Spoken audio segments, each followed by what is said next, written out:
दोस्तों नमस्कार, स्वागत है आपका 4 PM न्यूज नेटवर्क में। मैं हूं आपके साथ आदिति। दरअसल वक्फ पर सुप्रीम कोर्ट में गुपचुप सुनवाई हो गई। आज फैसला पलटवाने के लिए क्या सीजीआई बी.आर. गवई पर दबाव बना रही है मोदी सरकार? दोस्तों ऐसा क्या हो गया कि सुप्रीम कोर्ट में आज वक्फ पर पहले से बिना किसी जानकारी दिए सुनवाई हो गई और उस मुद्दे पर सुनवाई हुई जिसे पहले ही सीजीआई बी.आर. गवई की बेंच ने खारिज कर दिया था। भाजपाई वकील ने जजेस को क्या टोपी पहनाई कि जिसे पहले बी.आर. गवई ने खारिज किया, उस पर अचानक सुनवाई की गई। दोस्तों सुप्रीम कोर्ट ने आज को यानी मंगलवार को वक्फ संशोधन अधिनियम 2025 के प्रावधानों को चुनौती देने वाली एक जनहित याचिका पीआईएल पर सुनवाई की। मुख्य न्यायाधीश सीजीआई बी.आर. गवई जस्टिस मसी की बेंच ने इस मामले में याचिकाकर्ता भाजपाई नेता और वकील अश्विनी उपाध्याय की दलीलों को सुना। बीजेपी नेता उपाध्याय ने इस याचिका में वक्फ अधिनियम 1995 की कई धाराओं की संवैधानिक वैधता को चुनौती दी है, जिन्हें वक्फ संशोधन अधिनियम 2025 के जरिए संशोधित किया गया है। जबकि पिछले हफ्ते में मैंने खुद आपको यह खबर दिखाया था कि 1995 में कांग्रेस द्वारा जो वक्फ अधिनियम बनाया गया था, जिसे गैर संवैधानिक बताते हुए हिंदू पक्ष की ओर से अश्विनी उपाध्याय जैसे एक और वकील सुप्रीम कोर्ट पहुंचे थे। हिंदू पक्ष ने पिछले ही हफ्ते 1995 वक्फ अधिनियम पर सुप्रीम कोर्ट में बहस करने की मांग की थी, तो बी.आर. गवई ने इसे खारिज कर दिया था और उन्होंने यही कहा था कि 1995 अधिनियम वक्फ अधिनियम को अब क्यों चुनौती दी जा रही है।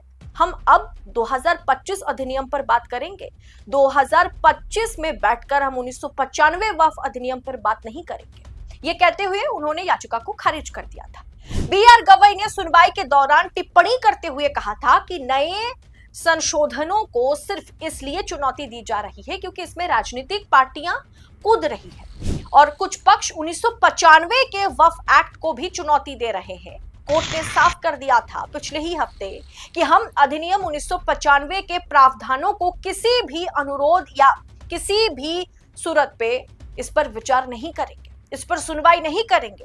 हम ये स्पष्ट कर रहे हैं कि सिर्फ इसलिए कि कोई अधिनियम 2025 को चुनौती दे रहे हैं तो हम 1995 को चुनौती देंगे। इसके चलते हम कोर्ट में सुनवाई नहीं करेंगे, बहस नहीं करेंगे। बहस 2025 की वक्फ अधिनियम पर होगी, ना कि 1995 की अधिनियम पर। खामखा केस को कॉम्प्लेक्स मत कीजिए। तो आज ऐसा क्या हो गया कि इस पर बिना किसी प्रायर जानकारी के, बिना किसी को जानकारी दिए इस पर आज सुनवाई हो गई। अश्विनी उपाध्याय ने अपनी याचिका में वक्फ अधिनियम 1995 की धारा 3R 4, 5, 6 सब ए, 7 सब ए, 8, 28, 29, 33, 36, 41, 52, 83, 85 और 89 और 101 की संवैधानिक वैधता पर सवाल खड़े कर दिए। उन्होंने तर्क दिया कि ये प्रावधान भले ही 2025 के संशोधन यानी अमेंडमेंट के बाद बदल गए हो, संवैधानिक सिद्धांतों का उल्लंघन करते हैं ये तमाम धाराएं। उपाध्याय अश्विनी उपाध्याय जो कि भारतीय जनता पार्टी के नेता भी हैं और कोर्ट में वकील भी हैं, अश्विनी उपाध्याय इस मामले में याचिकाकर्ता भी हैं। उपाध्याय ने कोर्ट से अनुरोध किया कि उनकी याचिका को उन अन्य लंबित याचिकाओं के साथ जोड़ा जाए जिनमें पूजा स्थल अधिनियम, अल्पसंख्यक आयोग अधिनियम को चुनौती दी गई है।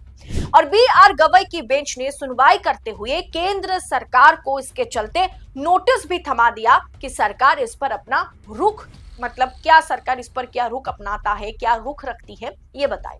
1995 के कानून को अब चुनौती क्यों दी जा रही है?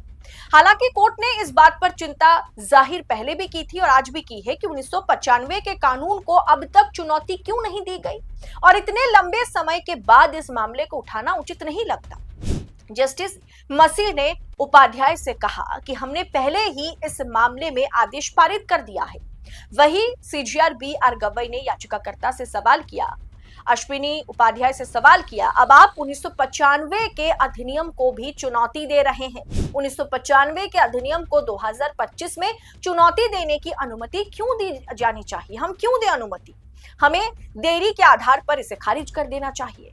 लेकिन अश्विनी उपाध्याय जो कि याचिकाकर्ता हैं, भाजपा के नेता हैं, वकील हैं, उन्होंने क्या तर्क दिया? उन्होंने कहा कि सुप्रीम कोर्ट पहले से ही पूजा स्थल अधिनियम, अल्पसंख्यक आयोग अधिनियम को चुनौती देने वाली याचिकाओं पर सुनवाई कर रहा है। मैं कुछ नहीं कह रहा हूं, मैं बस इतना कह रहा हूं कि आप मेरी इस याचिका को, क्योंकि वक्फ पर सुनवाई खत्म हो गई है, अब अगर इसके साथ आप नहीं जोड़ सकते, कम से कम जो पुराने मामले चल रहे हैं उसी के साथ आप इस मामले को भी जोड़ दीजिए, ऐड ऑन कर दीजिए। उपाध्याय ने यह कहा कि यह कोर्ट 2020 और 2024 में भी इस तरह की याचिकाओं पर सुनवाई कर चुका है। मैं अनुरोध करता हूं कि इस याचिका को लंबित मामले के साथ अंतरिम आवेदन के रूप में आप स्वीकार कीजिए। CJI B R. गवई ने कहा 2025 में इसको हम ऐड नहीं कर सकते, यानी वक्फ अधिनियम 2025 के मामले जिसका फैसला हो चुका है, बस फैसले को सुरक्षित रखा गया है, हम उस मामले में इसे ऐड ऑन नहीं कर सकते क्योंकि फैसला आ चुका है, बस उसे सार्वजनिक नहीं किया गया, हम बाकी मामलों के साथ इसे ऐड ऑन कर देते हैं। दोस्तों, सोचने वाली बात यह है कि अब इस पूरे विषय को बहुत ज्यादा कॉम्प्लेक्स किया जा रहा है। सुप्रीम कोर्ट ने अश्विनी उपाध्याय की याचिका को एक लंबित मामले में पीआईएल के तौर पर स्वीकार कर लिया है। यह निर्णय वक्फ संपत्तियों, अल्पसंख्यक अधिकारों, धार्मिक स्वतंत्रता से जुड़े कानूनों पर कोर्ट के रुख को स्पष्ट करेगा आगे चल के। मतलब एक और मुसीबत जो है वो आ पड़ी है। नए पीआईएल को अब पहले से चल रहे मुस्लिम पक्ष बनाम सरकार, मुस्लिम पक्ष बनाम हिंदू पक्ष जैसे प्लेसेस ऑफ वर्शिप एक्ट, पूजा स्थल अधिनियम जैसे मामलों के साथ जोड़ दिया गया है। मतलब कुछ कम पड़ रहे थे क्या केसेस? क्या इस पर भी सुनवाई होगी? क्या फायदा इतना ज्यादा हिंदू मुसलमान करके मंदिर मस्जिद में उलझ कर क्या हम क्या हासिल कर पाएंगे? बताइए, क्या इससे हम चंद्रयान 3 लॉन्च कर पाएंगे?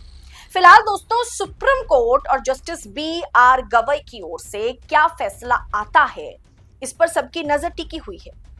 अब जाहिर सी बात है, अगर वक्फ अधिनियम 2025 में justice CJI B R. Gavai, justice Masih की बेंच अगर कुछ क्लॉजेस में सरकार को चेंज करने के लिए कहते हैं, तो ये एक तरीके से सरकार के गाल पर जोर का तमाचा होगा, क्योंकि ये जेपीसी के जरिए सुप्रीम कोर्ट, मतलब पहले जेपीसी के पास, पहले तो ये लोकसभा राज्यसभा में गया, वहां से रिजेक्ट होने के बाद जेपीसी के पास गया, जेपीसी से फिर से लोकसभा राज्यसभा से पारित हुआ, फिर इसको चुनौती दी गई सुप्रीम कोर्ट में, और अब अगर सुप्रीम कोर्ट कहता है कि हाँ, इसमें कुछ क्लॉजेस में सरकार को चेंज करनी पड़ेगी जो मुसलमानों के पक्ष में नहीं है, तो सोचिए कितना जोर का तमाचा पड़ेगा सरकार के गाल पर। तो क्या सीजेआई बी.आर. गवई पर प्रेशर बनाने की कोशिश हो रही है ताकि जो फैसला सुरक्षित, जिस फैसले को रखा गया है, उसे क्या पलटवाने की कोशिश सरकार कर रही है?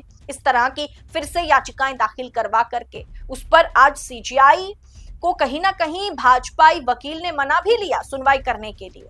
सीजेआई ने पिछले हफ्ते कह दिया था कि हम इस पर सुनवाई नहीं करेंगे, 2025 में बैठकर 1995 के अधिनियम पर भाई क्यों सुनवाई करें हम, कोर्ट का वक्त अब जाया मत कीजिए। लेकिन आज इस तरीके से सीजेआई को समझाया गया और साथ ही साथ सीजेआई की बेंच को समझाया गया कि उन्होंने इस पर आज सुनवाई करी।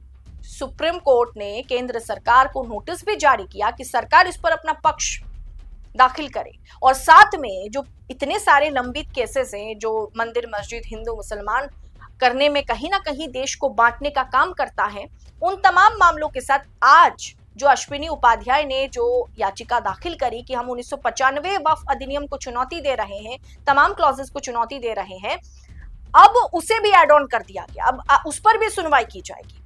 ये कहीं ना कहीं सुप्रीम कोर्ट जो फैसला सुनाने जा रहा है वक्फ अधिनियम 2025 पर, कहीं ना कहीं वो फैसला सुनाने से पहले जजों पर भी प्रेशर बनाने की कोशिश है। आपको क्या लगता है? आप अपनी राय इस विषय पर कमेंट बॉक्स में हमारे साथ साझा जरूर कीजिएगा। और क्या आपको वाकई लगता है कि इन तमाम चीजों में उलझकर हम चंद्रयान 3 लॉन्च कर पाएंगे, या हम मंगल ग्रह पहुंच जाएंगे, क्या हम बहुत उन्नति की राह पर चलेंगे?